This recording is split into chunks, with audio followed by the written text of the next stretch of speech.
Hey, and howdy, everyone. Welcome to the show.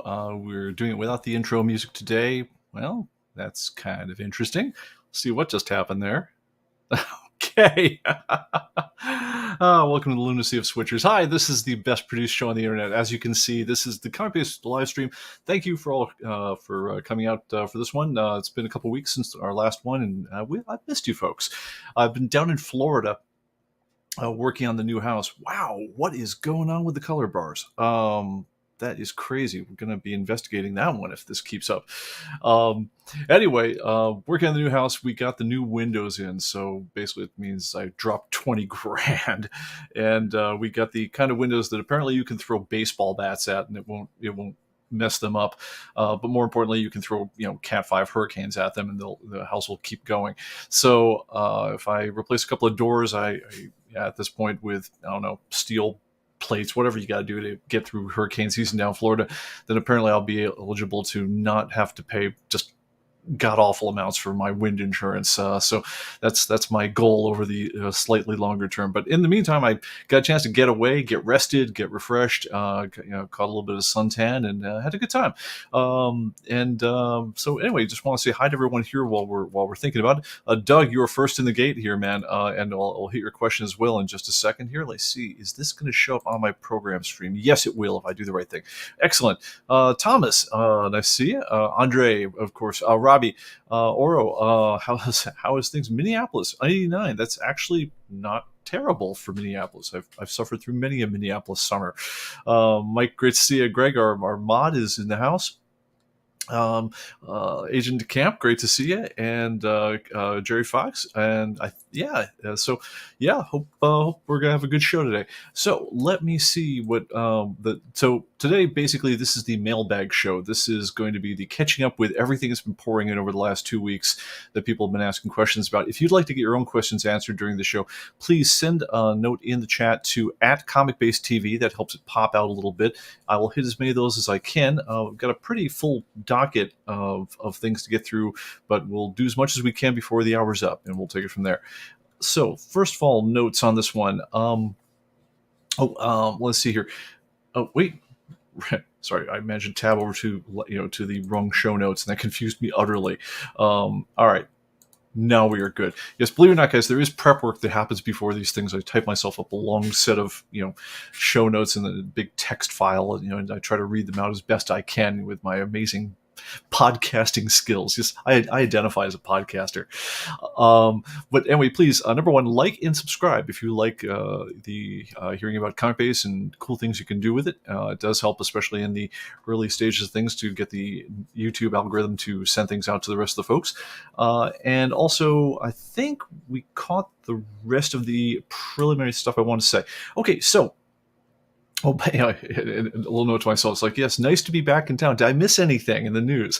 No, we won't be going to any of that today. Anyway, I'm glad that we all survived and we're all on the other side of things. By the way, in our summer preview showcase, I talked about a couple of movies I want to see. I managed to see both of the ones that are out so far.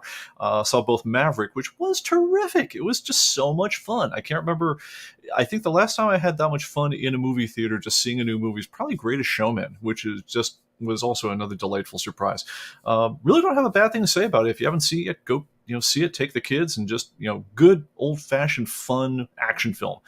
Tom Cruise is absolutely 100% the movie star, probably the last one we got left these days.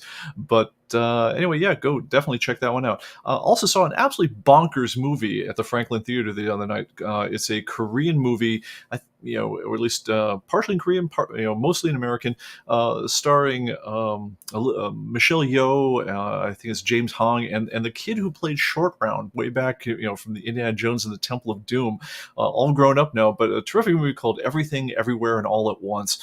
Crazy, just absolutely bizarre multiverse movie, absolutely bonkers in the best possible way. It's if you like multiverse and madness, just to kick it up by 10 and you've got this movie. Absolutely nuts. But do check it out if you can. Probably it's still, I know, streaming as well, but if you can catch it in the movie theater while it's still in its original run, that's always a good thing. So looking forward to that, and also looking forward to the opening of the Minions movie, because I am a dad and I laugh easily at that kind of humor. All right, quick check of things before we go.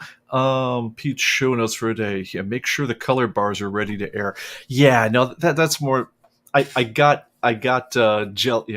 jealous, but I got a little bit ahead of myself. I thought, well, would it be great if just once I prepped for the show and tested the macro sequences ahead of time, and started moving some things around. And of course, that's how you wind up, instead of playing intro videos and music and things like that, you wind up playing color bars. So don't do that, kids. If you're going to do that like 3 days ahead of time. Don't do it 30 minutes before showtime. This is a pro tip from an experienced podcaster at this point.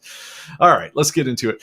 Auction news. So the big story of the last couple of weeks in terms of auctions, it's actually been relatively slow as these things go. I'm going to say the number one standout on the whole scene right now is this boy right here, All-Star Comics number 8, featuring a really good cover. But other than that, nothing super historical. All-Star was one of your original DC team-up comics. The Golden Age everybody was in this one. It's I'd say this is one of your cooler Spectre covers from the era and so forth. But this guy, and if you guys can see in right above the R in All Star, there's some writing on the cover which tells you that whoever graded it over CGC was, I don't know, getting really forgiving about grading standards, because even though I would certainly call that one large initials or writing, they gave it a 9.4 due to its off-white pages and otherwise generally pleasing appearance. And that little sucker just sold for $1.6 million, which put it about double where the price guys would have expected. It's obviously one of your best copies of this particular issue. It's a rare one to come across if you're looking to fill out your collection of All-Star comics. As I know, at least I've talked to a couple people over the last couple months who are trying to pick up the last of their run on those. It's not a cheap endeavor, and hopefully you've got your house paid for before you start. But it's this another in a long line of auction results that are far above what you would typically expect for really very nice copies of the comics. But also, let's face it, quite frankly, if you're going to start giving out 9.4s to things with large writing on the cover, then we have to have a talk about whether we're still following the grading standards on that particular endeavor. And it'd be really nice if we were clear about what our standards were, because I can't square that. What you can clearly see with the cover and the grade that came on it. I know that Overstreet has always been much looser about writing than you would expect. It's not considered a major fault until you get into the large initials and extensive writing kind of thing. But even then, 9.4, really? Anyway, so here we go. All right, so, and just to wants to remind everyone, melee that like button. Hey, Seattle, nice to have you join us here from Seattle. I think we're pretty well represented at this point. Agent DeCamp said, wasn't it the first Wonder Woman? If I'm not, I could be wrong on this one. I thought that was in Sensation Comics, but it I know certainly if it wasn't the first, it was an early appearance of Wonder Woman. I gotta admit, I have gaps in my knowledge of certain old DC comics, because that wasn't where I really grew up on things. But if anyone knows for sure, then let us know. And hey, hi to Tim. All right, so join us here. So we got a good crowd today. So let's get into it. All right, so like I say, if you have I'm sorry, I do have two more late news items before I get into it. But if you do want to ask your own questions during the show, please post them to the chat with @ComicBase TV, and that will help me see them as they come up. So next week, I'll be opening up the entries for Transformers. So Transformer is going to be the next major version of ComicBase. It's our annual, big release of the whole thing. It's not the little minor releases that come out all the time, or the slightly major quarterly roll-ups. These are the ones where we do really big changes to the program. The biggest change in the program, and I'm informed that Agent DeCamp is indeed correct. First Wonder Woman was in All-Star number 8. But anyway, so the major feature of the next version of ComicBase is we are rewriting the whole darn thing again to run as a 64-bit application, which allows us to make more extensive use of memory and system resources, and really put your computer's horsepower to work for you. The downside for us, of course, is that means that we first of all had to, because a major thing that was keeping us as a 32-bit application was we wanted to be compatible with older ComicBase 2017 and below databases. So we've had to take all the code that operates on those, because the code that allowed you to open that stuff is exclusively 32-bit. It can't live in the same program as a full 64-bit application. So that had to get pulled out into its own file upgrade program. So if you do have a very old version of ComicBase and you need to open up an old database for some reason, you'll be carried over to a transfer program that will automatically, convert to the new standard before it can be opened. We had to get that out of the program, and then of course we had to rewrite all the reports again in Crystal Reports, which was a party. But it's looking pretty good right now. I'll be letting people see more of that as they come. And what we're doing, which is really unusual for programs, for programs that haven't been released yet, but and also, frankly, for software companies, is we're letting some of our more motivated customers who don't mind, running into bugs and all the other ugly things that come with software development. But if you want to be part of essentially joining the development team, we're inviting you in to join our interior, development Slack group, where if you're interested, what we'll do is we'll send you an invite, and then we will hook you up with your own serial number for the new version, and then let you test out the new builds as they come out. Sometimes it's 3-4 times a day, but for whatever you can devote on the whole thing, let us know it's running on your machine. Let us know weird things you encountered. Let us see features that you feel like just really got to be in there that somehow aren't in there.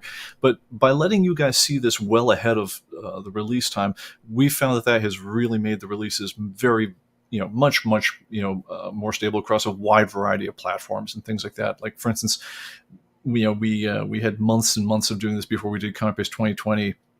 And even then, when we released, we found out there was a certain error that would only occur on French Canadian systems. I mean, just stuff you could never imagine during normal software testing. And and all you guys out there, you all have different monitor setups, different computer configurations, or you're all trying different things with the program and so forth. And so it really helps us to get this stuff in front of as many people as possible before we go wide to the whole world and put it into general release. So if you are interested in being part of the Slack group, please send a note saying I'm interested in trying out Transformer. Transformer is the code name for the next version, and send it to pbickford@human-computing.com.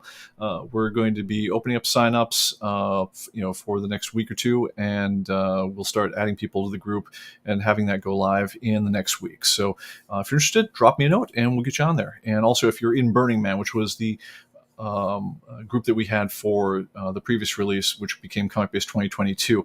If you're interested in that, you're already in the Slack group, just go ahead and send me a Slack message on that and just say, hey, I want to sign up for the next one too, and I'll get you added. But anyway, thank you very much for all the people who do this. You guys are the reason that this whole amazing thing that we're trying to do here works. So, I mean, we have the best customers in the world, and none of this crazy stuff of trying to take on the entire history of comic books since the 1800s and beyond, and all the other crazy things we're doing. None of this would work without all the input of you guys, and I can't tell you how much I appreciate it all. All right, so let's get to it. Okay, and we already still get messages. By the way, hi to Tim, Lauren, and Edwin, who are also joining us. All right, so let's see what we got here. All right, the other bit of news I've got in here is so the next version of ComicBase Transformer is going to be 64-bit only, and it's also going to explicitly not support 32 bits. So not only is it going to allow you to use the full memory of your computer, but we've got to kind of close the door on people who are still running 32-bit operating systems, which honestly, if you bought your computer in the last 15 years, you should not be doing, because 32-bit operating systems basically couldn't use more than about 2 megs of RAM, which I hope none of you have in your computer. Technically, you could make them run 4 gigs of RAM, but even then, that is a pathetic computer. Don't do it. Anyway, so in order to just not drive ourselves insane, trying to maintain forward and backward capability with all these things that are kind of half there, half not there anymore, we're making so the Transformer will only run on, like I say, the 64-bit versions of Windows, which you all should have been using for the last decade and more. If for some reason you feel like you need to run this in a 32-bit simulated environment, honestly, the mind reels as to why you would need to run a 32-bit version of Windows on a modern machine. Let us know, and maybe we'll revisit. But honestly, the intention right now is just to, is to kind of cut cleanly. I'll put it this way: Apple 6 years or more ago said we're not doing any more 32-bit apps. We won't even let them in the App Store. So it's just so we don't try to go nuts supporting both the new and the old and the really, really, really old. We're going to pull up the gangplank on that one. So if that's going to leave you in the lurch, let us know, and we'll see if we can't help you out, or if we need to rethink. But it would definitely be a lot easier for all of us if, at least all of us here, if we could make that a clean break. All right, moving on. Okay, so first question I had here is importing from a. Oh, actually, I'm going to hit the ones from the chat first because you guys bothered to show up here first. So you should definitely get your questions in first. All right, so I got one from Doug. I got one from Robbie on deck. All right, and I'm looking for the @ComicBase TVs to know who I got to hit first. So, all right, Doug asks, is there any way to save to the cloud other than Sidekick? So the short version is no. The long version is more of a justification for why that is. So Sidekick is the little program that runs in the bottom right-hand corner of your computer, which I think would be really cool if I actually showed that at some point. Let me go ahead and fire him up and see if I can show that guy here. Let's go ahead and do this. Sorry, I've got this running on like multiple monitors, so it's kind of weird for me. Oh, there it is. I see you now. All right. Let me pull Sidekick over there, and let me pop him onto the other monitor over here. And there we go. All right. And I'm going to go ahead and I'm going to not close ComicBase right now. So Sidekick's job, and typically he runs down here by the clock. Use a little up arrow if you don't, which shows your icons. If it's not your second monitor, which is what you guys are seeing, unfortunately, right here, just hit the up arrow, look for your superhero guy, and say open, and you'll see what I'm seeing right now. So Sidekick is there to do kind of like all the scut work in ComicBase, all the things that require lots of waiting around and are no fun whatsoever to sit around for. The idea being that if you leave your computer on in the middle of the night and with ComicBase closed occasionally, Sidekick will play like the shoemaker's elves and do all the dumb stuff for you, updating your database, checking for your sales and purchases, posting new items to Atomic Avenue if you sell online, saving to the cloud, optimizing your database, and so forth. It'll do all that stuff without you having to be around and wait for it all to happen. So that's the conception of why it runs as a separate program. And when we introduce Sidekick, it is one superpower he and only he has, is this one right down here, the save to cloud part. Because ComicBase, frankly, has a problem where you can't back things up to the cloud if you've got the database open. So without having a program that's not ComicBase to do the backing up and saving the whole thing, it's really difficult to see how that would work very well from within ComicBase unless I wanted to put up an unstoppable progress bar with no cancel button, which stays up for 10 minutes, which says, hey, I'm shutting everything down, I'm compressing it, and I'm backing up to the cloud, and just wait. And there's nothing else you can do, which would not be a super experience. And then the other thing that Sidekick can do, which nobody else can do in the ComicBase universe, is Sidekick can work on more than one database. So if you have 2 or 3 databases that you routinely work with, so for instance, this is my database, this is a master database we use, and then here's the database I'm using just for the live stream. But you might have my database, the ones you might have a separate database for comics that are stored off site or that belong to your kid or whatever reason have you. But Sidekick can do all these operations on all your databases one after another. So it's not it's not limited to just having the database that's open right now. So that's why Sidekick is the only thing that can save to the cloud. It's possible that we could roll that feature into ComicBase as something that we could add to its facility, but honestly, not in a hurry to do it, because what is involved with saving to the cloud quite literally is you have to close out the entire database, because you can't save a copy of something that's partly in memory and partly not in memory. That's kind of the whole issue with databases in general, is that until they're closed, they're not all in one place. They're only all on your disk when you have them closed. But we'd have to close out what you're doing, compress them up, which takes a couple minutes, do the transmitting up to our servers, which takes a couple minutes depending on how fast your database thing is, and then open the whole thing up again. That's not a lot of fun to sit around and wait for. So that's why it's in a separate program. But if you're having some issues with the operation of Sidekick or things like that, if there's anything we can help you with, please let us know, and we'll help you out with that. But yeah, that is a feature that's only in Sidekick. So that was a long answer to a short question, and hopefully I hope that helps. All right, let's see what else we got going on here. I saw one a second. Okay, Robbie asks, can I clarify badge 15 calling Dr. Jones? Very appropriate with short round here. Can answer it after the live stream, so it isn't urgent. So you guys have probably seen during your use of ComicBase that a number of years ago, we got, we were having a little fun, and we thought, well, wouldn't it be fun if we gave you guys badges when you did certain things in the program? Just kind of like achievements on, if you play Xbox or PlayStation or whatever else. And they're for everything from, having a certain number of comics in your collection to doing, posting things online, putting things up on your mobile app and so forth. And so we came up with a set of, I don't know, I'm going to say like around 30 badges. Some of them are almost lost to history in terms of, like, we couldn't remember, what was that one for? Like, we have to, it's so hard to remember what it was. And some of them are just so obscure that there's literally about 8 people in the whole planet who've ever gotten them. One of those being, it's the Commander Shepard Award, which is, I think you have to have 200,000 correction points. You've had to have sent essentially 200,000 improvements to the database in terms of sending us new data or new pictures or things like that. And it was named after Barry Shepard, who was the first guy, and we thought the only guy who would ever get this badge ever. And since then, I believe there's now, it might be 8 or a number close to that, who have managed to hit that award. Anyway, badge 15, if I'm remembering the badge you're thinking for, calling Dr. Jones, is for essentially discovering a new title. Now, I have to look in the code. I will admit on this one, because I have to see what the triggers are for that one.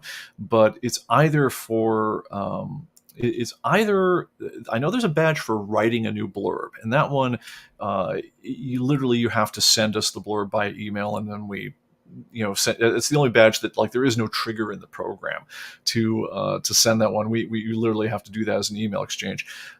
There used to be a web interface to it, but we obviously, that is, system requirements changed. But then there's another one for either for adding a title or adding an issue. I can't remember what the trigger was on that one. I'm going to have to look that one up. But I will get back to you, Robbie, on that one, and I'll see what the trigger is on that one, and let you know what the exact requirements for that one are. But like I say, some of the badges I remember, some of them I don't, and no, I do not have all the badges. Myself, I've been using the program every day of my life for about the last 30 years. But even then, it's, there are things that, like I haven't sent 200,000 corrections in. I've probably, done that through the database, but I haven't sent through the correction thing. All right, let's see here.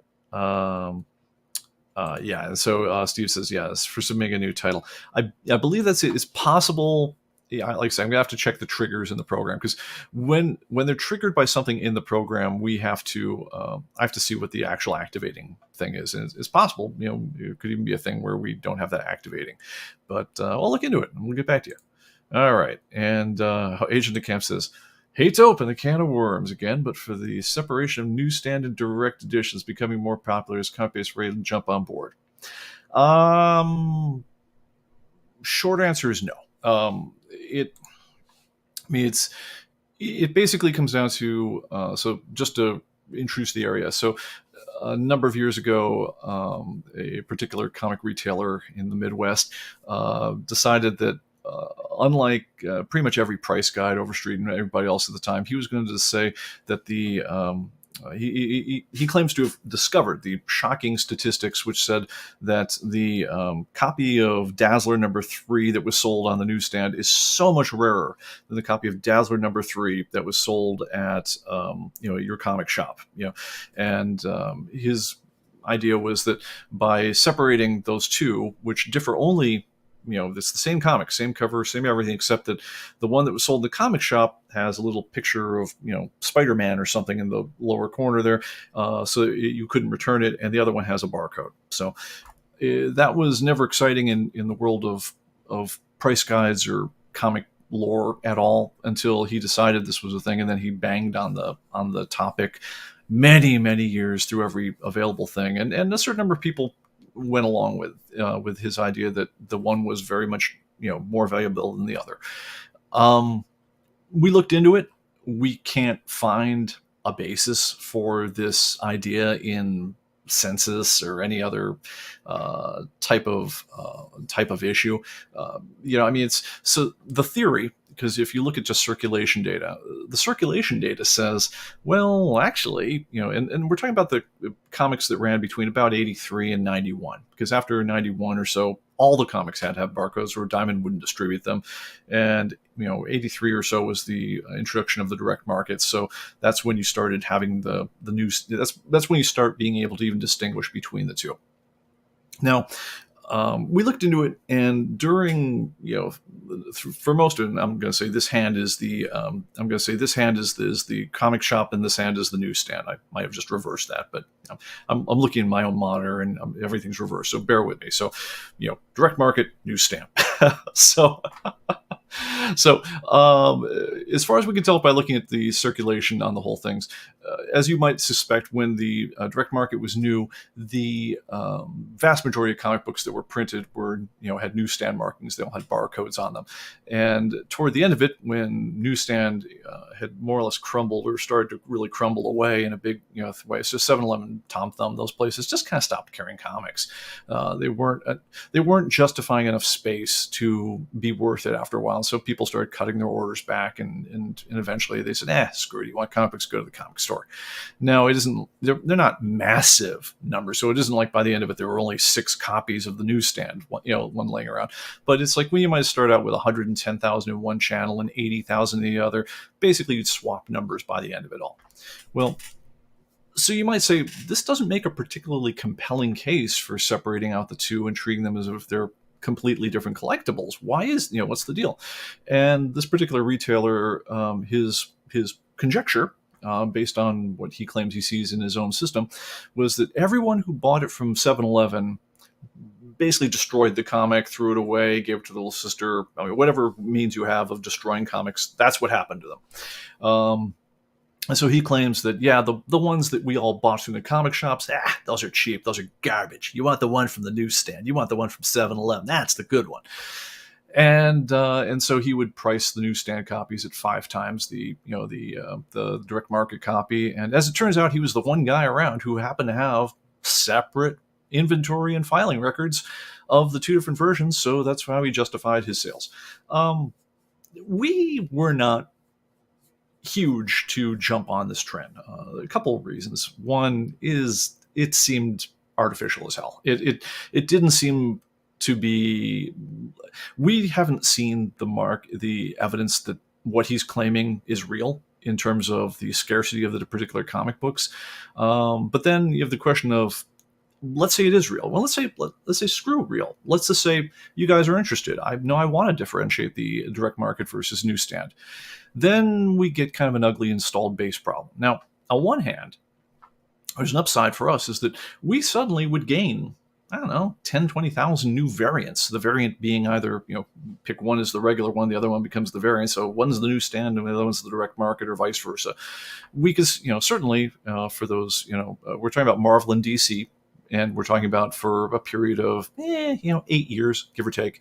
So for those ones here, we could pick up a ton of new variant codes and we'd look all hip and cool, and we've done that stuff. Downside is we would scramble effectively everybody's inventory, because all y'all have been treating these just the same way that Overstreet told us to treat them all these years, as if they were the same comic book, because they differ in no way other than barcode markings. I mean, they're they're not like, I mean, they're not even something like a Whitman version where, like, you've got, one that had a tiny fraction of the print run of the other, distributed only through in certain areas of the country, and has, Whitman logos in the upper left hand corner where it should have had something else.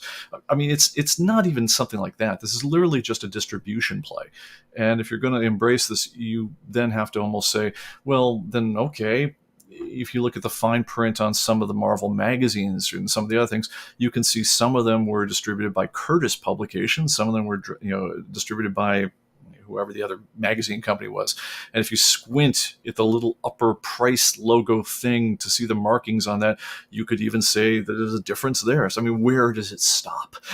So we haven't been in a hurry to jump on this one. It's one of these things where, honestly, we're just going to need you guys. If you really want this, you got to demand it from us, because the second we say yes, we've just made everyone's inventory wrong. In other words, if we allow you to sell any of those books on Atomic Avenue and we don't treat them as equivalent, then suddenly everyone who sells one, it's fair game to say, no, you sold me the wrong copy. I mean, you sold me the newsstand copy. I wanted the direct market, or vice versa. And it just tremendous amounts of strife and viciousness and horribleness will happen in the world of collecting over comics. Let's face it, these are not worth $1 trillion. These are 80s comics, basically mid to late 80s comics. These are not $1,000 comic books. These are $5 comic books or $3 comic books, or if you believe the one retailer, no, they're now $15 or $20 comic books. I'm not in a hurry. I guess is where it comes on this one. We do continue to look at the situation. We're watching what other markets are doing and things like that. And look, if you guys, if the whole comic world says no, I refuse. I'm not going to play. I'm not going to buy comics from that era unless I know which one I'm getting, because it's so important to me. I'm not going to buy Dazzler #3 unless it's the newsstand copy. If that gets to be the way the world works, then we got to play along, because if it's more trouble to stay out of it than to get into it, then that's what we're going to do. I just don't see a reason why that's a foredestined conclusion, because I don't know. Like I say, I just don't feel like the numbers behind the conjecture that this really, it's driven by one guy. It's a guy with a big microphone. But I mean, I just don't see that the numbers justify the stance. And until you swing the whole market to the point where they demand it, it's really a big problem for our customer base. I mean, I don't know a graceful way to get between where we are now and there. If we did want to adopt, saying that you'd have to decree one is the variant, or and the other one isn't, or you either have to have a direct market variant or a newsstand variant, and then you have to then essentially say, hey, everyone, go back over 8-9 years of your Marvel and DC comics, re-inventory them all, and check the barcode, because you're about to be wrong on all these. That's not a win, for someone who's been using our software to catalog their comic books, unless there's just, like I say, a huge penalty for not doing it, or a huge bonus to be gained for doing it. And so that's why we've been slow rolling. Anyway, sorry for the long answer on that one, but that's kind of where the thinking's at on this one. All right. Let's see.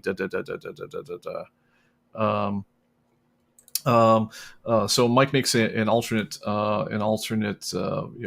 contrasting point. He says, One Piece, my collection, a bunch of other Playboy magazines, and for a while they were newsstand and versus direct mail, and we differentiate those.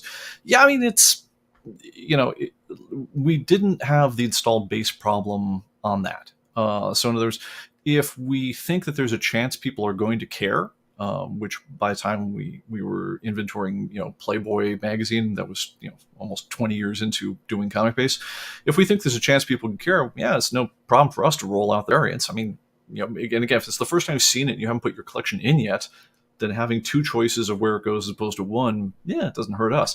The problem we've got is, what do you do when for the entire length of the program, all of those magazines were in ComicBase? So for 30 years they've been in there. Again, do we sell people? Yeah, for nebulous reasons, go back and re-inventory all those 8 or 9 years of Marvel and DC comics. Yeah, it's a hard one to get to. Let's say it's the installed base problem.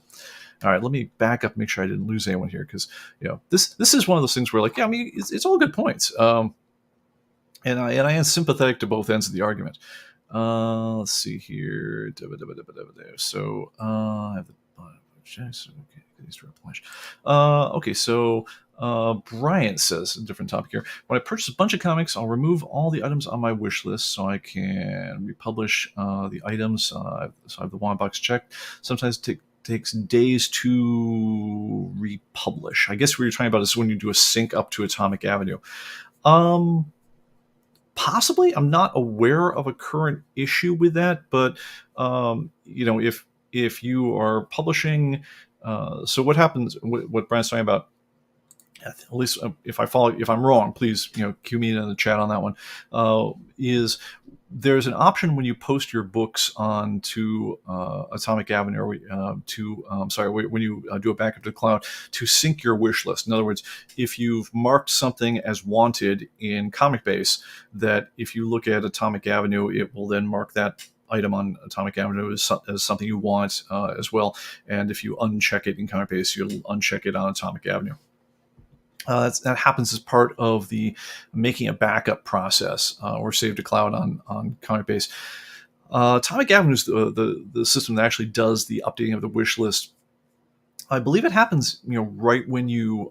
Actually, I'm virtually certain it happens right when you post your backup. So, if you uncheck something as wanted in ComicBase, it should fall off within half an hour of posting your backup to Atomic Avenue. But if it isn't happening, send us a note. We can look into it, and we'd have to follow that up. But I'm not aware of an ongoing issue with that. All right, let's see. Oh, hey. Oh, man. So, hey, Mod, I sent you a link before the show, man. We need to bounce some of these bots. We're getting naked, cheap sex, and that sucks. All right, so, all right, let's see here. Yes, and other people saying booth. Yeah, wow, that person's really posting their butt off. All right, let's see. Make Steven a mod, give him a wrench. Didn't get your link before the show. Check your email, dude. All right, let me see if I can. I'm gonna invite you again. I think I can do that. All right.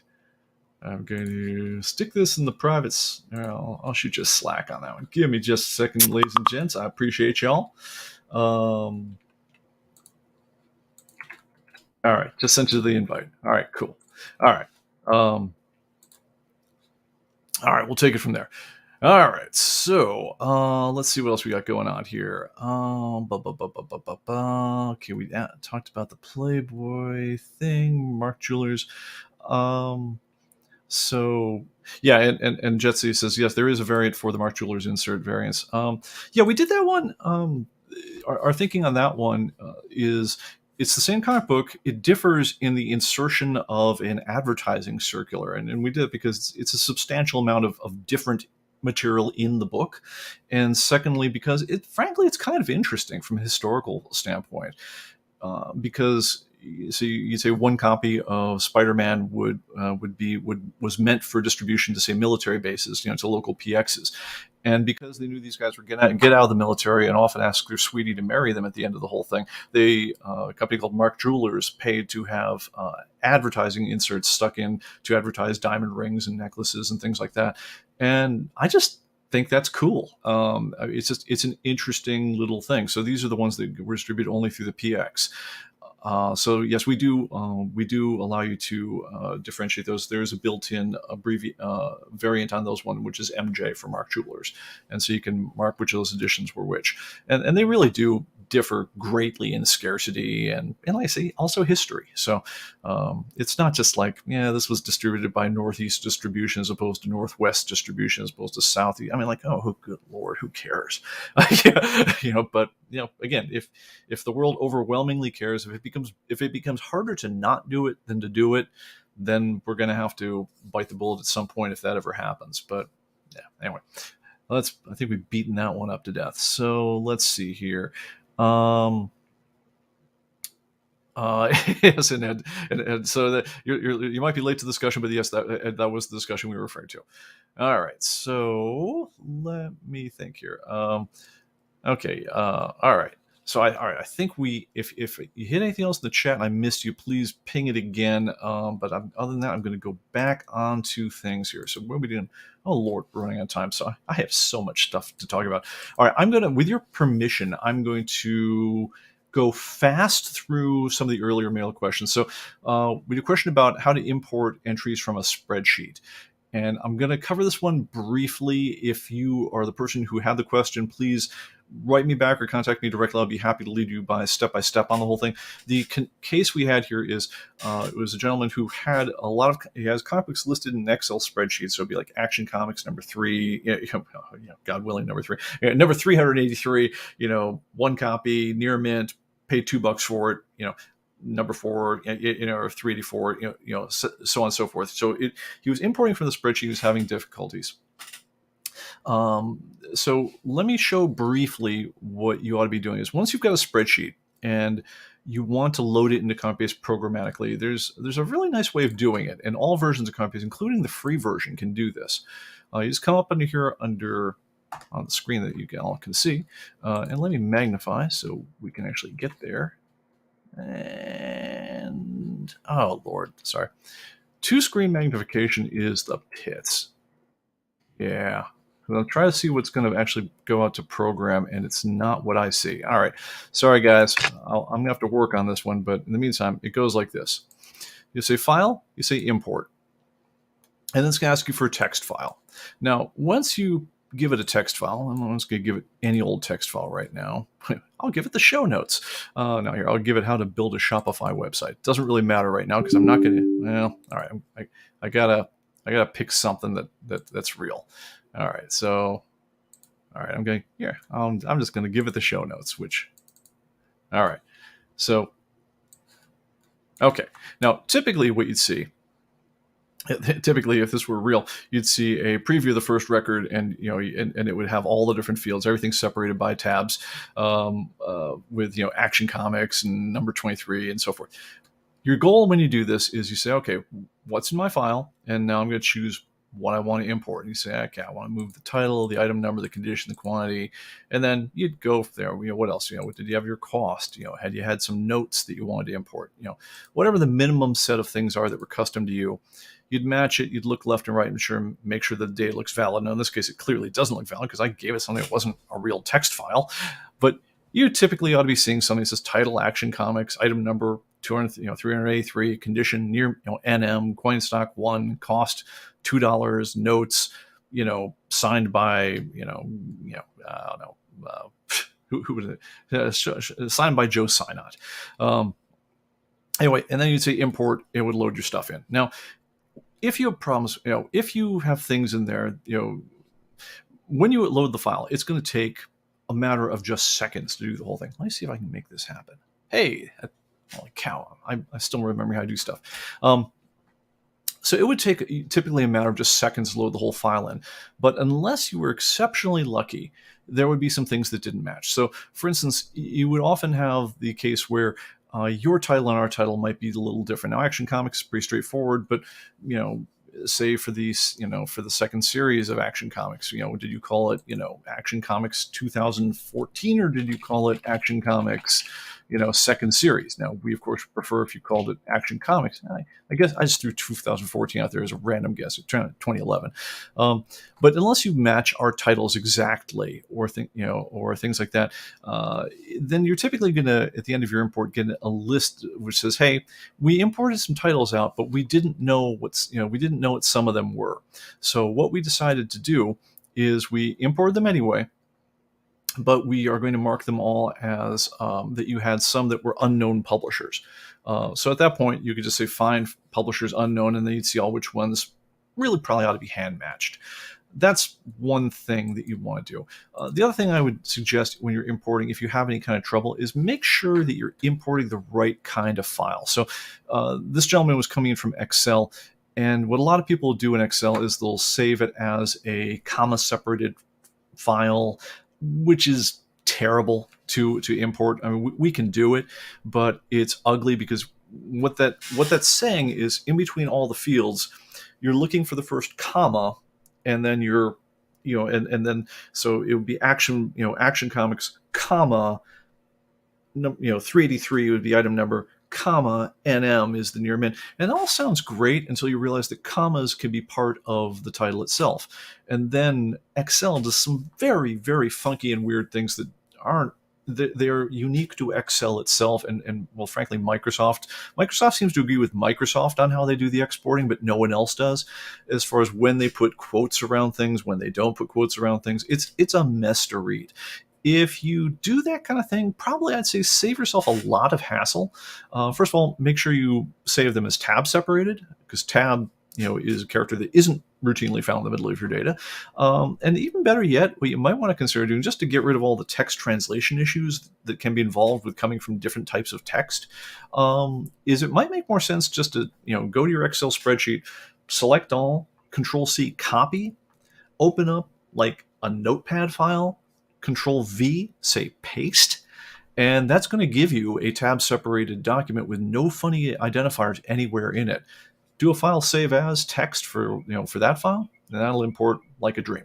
So hope that helps. If you have trouble with it, give us a call, and we can lead through the specifics of it. But yeah, that's how importing works in general. Okay, let me do a quick check, because people have been talking as we go.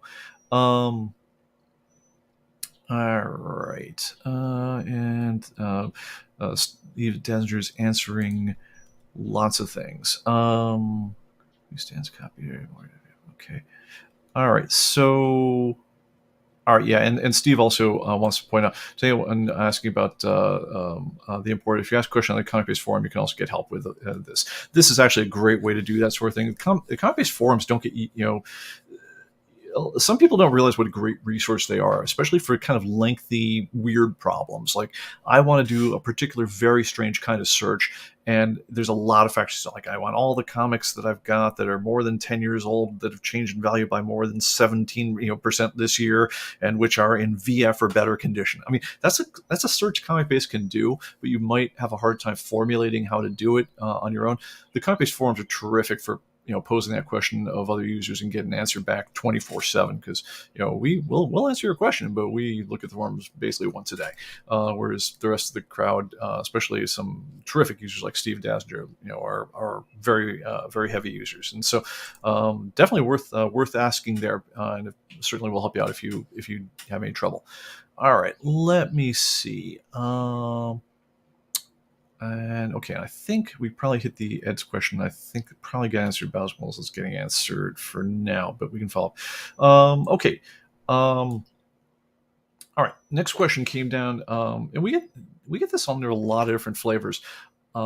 Basically, it comes down to is I have a collection I'd like to sell. I'm getting old. I've got some nice stuff. It's from whatever era.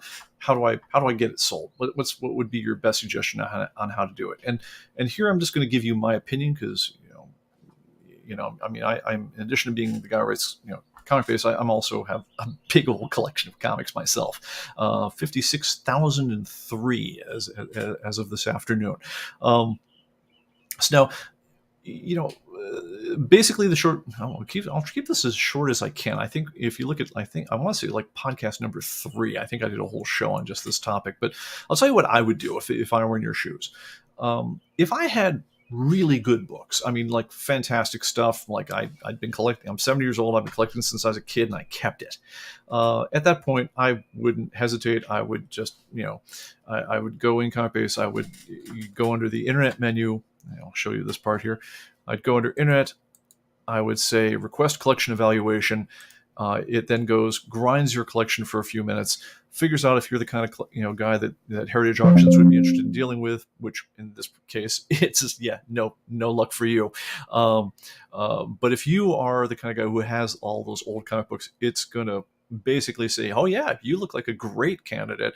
And would you like us to personally put a précis of your collection on the desk of the acquisitions guy over at Heritage Auctions, at which point they'll probably slam the phone up in 24 hours and let you know, hey, let's get a guy on a plane and let's get those comics sold. I've seen that part happen. It's pretty fantastic, and that's where you get the crazy numbers for your collection, like we talked about with the All-Star. So if you've got that kind of collection, you have no worries. I would peel it off, go to Heritage. They will do for your books what no one else will ever do. Anything they don't want, then go to step 2. Step 2 would be if you've got time, because I mean, here's the upside and the downside of Atomic Avenue. So Atomic Avenue is an online system for selling your books. The integration to it is built right into ComicBase, so it's very easy to post your books for sale there. So all you got to do, anything you want to mark for sale on Atomic Avenue is just, mark, for sale is checked. You can also, you can use the mass change command and say across my entire database, for sale is checked for all of them. So if I've got it and it's, and I've got it in stock, if you hit sell or post items for sale on Atomic Avenue, you instantly populate your online store with, as in my case, it'd be 56,003 comic books would be available for sale for anyone who wanted them. Within 24 hours, you're going to instantly tick the want lists of everybody who's been waiting to get that copy of Dazzler #3 in mint condition or whatever it is you've got. And you're going to get a lot of action on that very quickly. And then after that, it's more of a long tail kind of game. If you guys remember the book from the 90s, or actually from early 2000s, I forget the name of the Wired editor who wrote it. But basically, it's the sort of thing where, like, we track over 1 million comic books. There's somebody, just like love, there's somebody who wants all of them, but there's a lot more people who want the hot guy, all of the hot ones. So if you've got All-Star #8 and you've got it for sale, that sucker's going to fly off the shelf if it's anywhere near anyone's budget. But if you've got, I don't know, the Mark Jeweler edition of Dazzler #24 or something, if you've got that one, there may be someone who's looking for it, but it might take a while for that guy to tumble to the fact that he needs that one to fill in his collection and whatever else. So if you've got time, it's a great way to go. What I find in my own collection is every day when I get to the office, I got a few orders to fill. I get them out to the, I kind of do that as part of my handling my email, handling my scut work. I fill my Atomic Avenue orders, run them up to the post box, and then I proceed with the real part of my day. And every Monday, 2 weeks after I've mailed them, Atomic Avenue moves a few $100 in your, or whatever else into my account, depending on how heavy the, week was. I've had, weeks where it was over 1,000. I've had weeks when it was $28. But it's a nice residual way of just kind of keeping the stuff rolling in my collection. That's my experience with it. Now, I order new comic books. I filed 120 new comic books this week from comics that I'm not sure I'd ever bought if I didn't have to run a database. But that's what we do. We buy one of everything from, all the folks who go through Diamond. We buy one of everything that doesn't require you to buy like 1 million variants to get one copy. And that feeds the database. So I wind up with those books after they're done, and they all get blown out at this, whatever the going market price is. That's what I personally do on mine. So basically, the books go out. They go out in sales slightly faster than they come in. That's my experience over the long term, and that picked up quite a bit during COVID, where all the comic stores were gone. So then they started going out much faster than we were coming in. That said, if you were the 72-year-old guy who was asking me the question initially, you're going to hit a point where, like, okay, you sold the stuff that Heritage wanted, if you had any. You sold the stuff that moved instantly on Atomic Avenue, and you still got, 5,000, 6,000 books left to go, and you're going to want to do something with them. And you might feel at some point time's running out, right? Because, it's one thing. The good thing is when you sold through Heritage, you got bank out of them. You got auction prices, right? We sold from Atomic Avenue, you got market prices on them, because that's how the market in ComicBase is set, is we compute the sales on the market. So if it's sold, that just gets averaged in, and that becomes the overall going price. Now, you of course can discount them more. I know there's a person who blew through just tens of thousands of books, because anything that wouldn't sell fast, she would just knock it down to $1, and she just blew her stuff out over the course of a year or two. That's a way to go. You can always just aggressively discount. Or at some point, you're probably going to want to make a bulk deal with somebody, which is say, look, I just want to clear the stuff out. Roll your van up to my house. I'll help you load. And here's a list of what I've got. You give me a check, or you hand out, start, handing me stacks of $100 bills, and then the deal is done. And that's usually the phases of what you want to do. Is I would cherry pick off the top of everything that is going to get me a lot of money. I would, as long as I've got time to play, I would get the stuff that's going to get me market rate. And then when you get to the point where you need to make a bulk deal at the end to a dealer or a reseller or someone who's essentially speculating on that there's something good inside all that stuff you've got, and they know how to sell it better than you did, whatever the thing is, at that point, they're buying your books for some pennies on the dollar. So at that point, be ready to, I mean, if you've got $50,000 worth of books, in list price, don't treat it as necessarily insulting if someone offers you 5,000.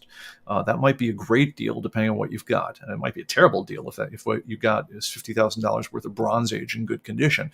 But if you've got 1990s glut comics where they include 183 copies of Darkhold #7, take the 10 cents on the dollars, if that's all it's going to take, because it's going to take a lot of time to find the 183 guys who need Darkhold #7 to fit their collection in. So yeah, that's kind of the overview of how I'd go about liquidating a collection. Now, I understand there's going to be some new moves in the scene. I'm not allowed to talk about them yet, involving Atomic Avenue, but in terms of like the state of play at the moment, that's kind of where things are at right now. And so that's what I would do. Do what makes sense to you, but I'm just saying that's what I would do. All right, we're getting close to time here, so let me see if there's anything else in the chat. And holy cow, Greg, can you punt the naked chat guys? Are they still out there? Yeah, it looks like they're still posting. All right. And Greg wants to remind everyone, speaking of that, we have a dedicated period where you can request topics. And let's see. Okay, so, all right. So I am going to take one more from the chat list from ahead of time. All right, I'm going to do two. Because they're really quick. One guy asked me, what does mark items when selling do? So when you post your books for sale, and let me open up my database as opposed to my demo database so I can show what that looks like. All right. Give this just a second to open up. Because of course it's closing a database that I just added 1.8 million new comics to, so it's spinning the disk a little bit. I'm gonna. All right, here we go. All right. So when I post my books for sale, that is right. Post items for sale to Atomic Avenue. Yes, and it just said, hey, I just sold 4 more things this afternoon. I was prepping for the show. All right, cool. All right. So there's an item thing down here that says mark items when selling. Right there. And what that's for, and you'll notice I don't have it checked, but there's a command in the program that says whether or not you want to allow. There's various reports of the program where you can do very quickly find things like find me marked items, or report on marked items. Give me a price list, but only for marked items.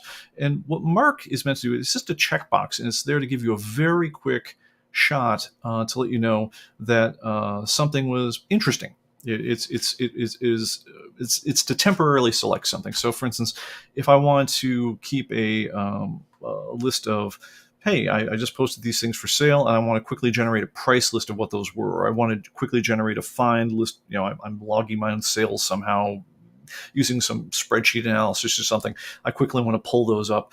At that point, if you just say find your marked comics and you would mark them when selling, then you'll have gotten that list. So it's basically just a convenience feature. Use it if it's useful to you. Don't if you don't.